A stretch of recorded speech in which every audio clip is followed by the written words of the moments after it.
ये constitution, schedule caste and schedule tribes orders amendment bill लेके आते हैं अलग अलग राज्यों का, कभी कर्नाटक का लेके आते हैं, कभी जम्मू एंड कश्मीर का लाते हैं, आज आपने उड़ीसा का और आंध्र प्रदेश का लेकर आए हैं। ये बहुत अहम मुद्दे हैं कि जहाँ पर आप कॉन्स्टिट्यूशन अमेंडमेंट अगर कर रहे हैं, किसी ट्राइब को इंक्लूड कर रहे हैं, तो आप एक कॉम्प्रिहेंसिव बिल लेके आइए पूरे देश भर का। टुकड़ों टुकड़ों के अंदर लाने का हमें भी कुछ तर्क समझ में नहीं आ रहा है कि इसके पीछे आपका मकसद क्या है। एक बात मैं ये कहना चाहता हूं अध्यक्ष महोदय कि जब सरकार को किसी को कुछ देना नहीं होता है तो सबसे आसान तरीका ये होता है कि एक कमेटी बना लो।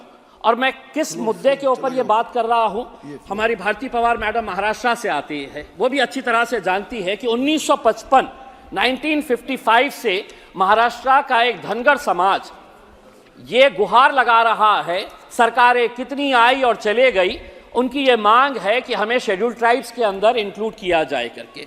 महाराष्ट्र के अंदर धनगर समाज को एनटी के अंदर इंक्लूड किया गया है और सेंट्रल लिस्ट के अंदर उन्हें ओबीसी का दर्जा दिया गया है। यह अजीब तरह का तर्क है। आप ये भी अच्छी तरह से जानते हैं कि धनगर और धनगढ़ एक ही है।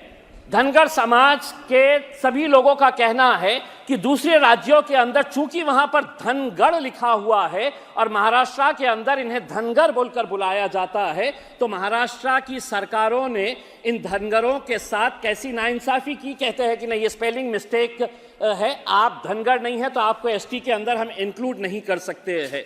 राणे साहब, आप भी अच्छी तरह से जानते हैं मराठाओं को रिजर्वेशन मिलना चाहिए, किसी ने भी उसका विरोध नहीं किया है।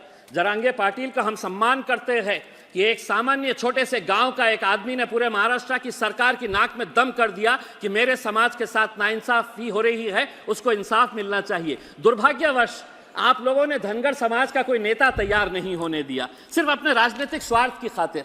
धनगरों की आबादी कितनी है? धनगरों की 45 जमातें जो है, ट्राइबल जो है, वो महाराष्ट्र के अंदर है, नहीं, लेकिन उनका पॉपुलेशन कितना है अगर पूछेंगे तो कोई नहीं बताएगा।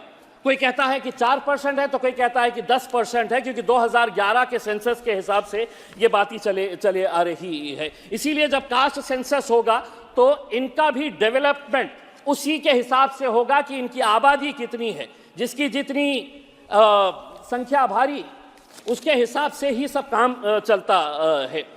तो हमारा ये कहना है कि अब महाराष्ट्र सरकार इनको कुछ दे नहीं रही है, तो 20 नवंबर 2023 को राणे साहब एक बार फिर से धनगरों के हाथ में लॉलीपॉप दे दिया गया कि एक कमेटी हम बना रहे हैं। वो कमेटी ये तय करेंगी कि दूसरे राज्यों के अंदर तुमको जो बेनिफिट दिए जा रहे हैं वो महाराष्ट्र के अंदर कैसे देना। तो एक कमेटी, और कमेटी आपको मालूम है कि कमेटी के ऊपर कमेटी, कमेटी के ऊपर कमेटी, कमेटी के ऊपर कमेटी, ये आप भुगत चुके हैं। आप देख चुके हैं कि महाराष्ट्र सरकार को जब मराठाओं को रिजर्वेशन देना था तो कितनी सारी कमेटी, आखिर लोगों ने बोले कि हम सड़क के ऊपर आएंगे करके। उसमें आप धनगरों के साथ क्यों इस तरह की नाइंसाफी कर रहे हैं? और होता यह है अध्यक्ष महोदय, जब कुछ देना नहीं होता है तो राज्य सरकार कहता है कि केंद्र सरकार कहता है कि हमको राज्य सरकार की तरफ से कोई प्रस्ताव नहीं आया है करके। जबकि पृथ्वीराज चौहान, जब कांग्रेस के नेता और कांग्रेस के लीडर जब मांग ये करते हैं कि इनको देना चाहिए, तो उस वक्त उन्होंने झूठ कहा था कि हमने ऑलरेडी केंद्र सरकार को भेज दिए हैं, धनगरों को रिजर्वेशन मिलना चाहिए। सरासर पृथ्वीराज चौहान साहब जो उस वक्त के मुख्यमंत्री थे, उन्होंने झूठ बोला था, कोई प्रस्ताव नहीं भेजा गया था। अब तो आपकी ही सरकार है, महाराष्ट्र के अंदर भी आप बैठे हुए हैं, केंद्र के अंदर भी आप बैठे हुए हैं, तो ये एक दूसरे के ऊपर इल्जाम लगाने का कोई फर्क यही नहीं है। आपको अगर सही मानों में इंसाफ देना है तो आप दे सकते हैं, लेकिन आप इसी तरह का महाराष्ट्र के अंदर आपको मालूम है कि धनगर समाज, अगर हम 48 लोकसभा की सीटों की अगर हम बात करते हैं तो 4 लोकसभा की सीटों के अंदर तो सिवाय धनगर का कोई आना ही नहीं चाहिए। आप अच्छी तरह से जानते हैं बारामती पूरा टोटल उनका इन्फ्लुएंस है, माढ़ा पूरा टोटल धनगर समाज का आना चाहिए, शोलापुर, सतारा, ये 4 लोकसभा की सीटें। 288 विधानसभा की सीटों की अगर हम बात करते हैं तो कम से कम 35 से 40 विधानसभा की ऐसी सीटें हैं जहां पर सिर्फ धनगर समाज का ही प्रतिनिधि वहां से चुनकर आ सकता है। धनगर समाज का अध्यक्ष महोदय एक इतिहास रहा है। अहिल्याबाई होलकर का आपने नाम सुना होगा, एक महारानी थी जिसने अपने समाज के लिए 18वीं सदी में मालवा रीजन की वो महारानी थी, लेकिन उसकी पहचान महारानी बोल के नहीं है, उसने अपने समाज के लिए और उसकी जेनरोसिटी जो थी उसके लिए आज धनगर समाज कई सालों से जालना जिले के अंदर अहिल्याबाई होलकर के एक स्मारक के लिए जगह मांग रहा है। आप वो जगह भी नहीं दे रहे हैं। इतनी बड़ी अपने समाज के लिए काम करने वाली, तो हम महाराष्ट्र सरकार से अनुरोध करते हैं जल्द से जल्द अहिल्याबाई होलकर के एक स्मारक के लिए बड़ी जगह वहां पर दी जाए करके। दूसरा ये है कि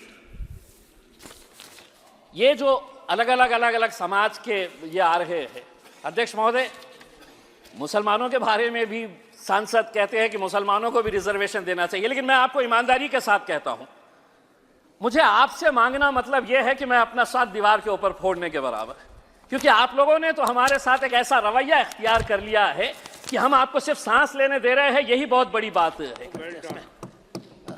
इसीलिए मैं आपसे रिजर्वेशन कैसे मांग सकता हूं, लेकिन अगर इस मुल्क को तरक्की करना है, इस देश को तरक्की करना है, तो आपको यह मानकर चलना पड़ेगा कि मुसलमान भी इस देश का एक बहुत बड़ा हिस्सा है, उसके साथ भी इंसाफ होना चाहिए। तो अगर आप सभी समाजों को साथ में लेकर जाएंगे जी। राणे साहब, जिस्म का एक हिस्सा अगर कमजोर हो गया तो वो ताकतवर जिस्म नहीं कहलाता है, वो अपाहिज हो जाता है, वो हैंडीकैप हो जाता है। इसीलिए आपको अगर इंसाफ करना है तो आप जिस तरह से आज ओडिशा और आंध्र प्रदेश के शेड्यूल्ड ट्राइब्स को इसके अंदर ऐड कर रहे हैं, मेरी ये मांग है कि धनगरों को भी आप महाराष्ट्र के अंदर जल्द से जल्द रिजर्वेशन देने का फैसला करिएगा और कुछ इंसाफ मुसलमानों के साथ भी करेंगे, कभी ना कभी तो करेंगे।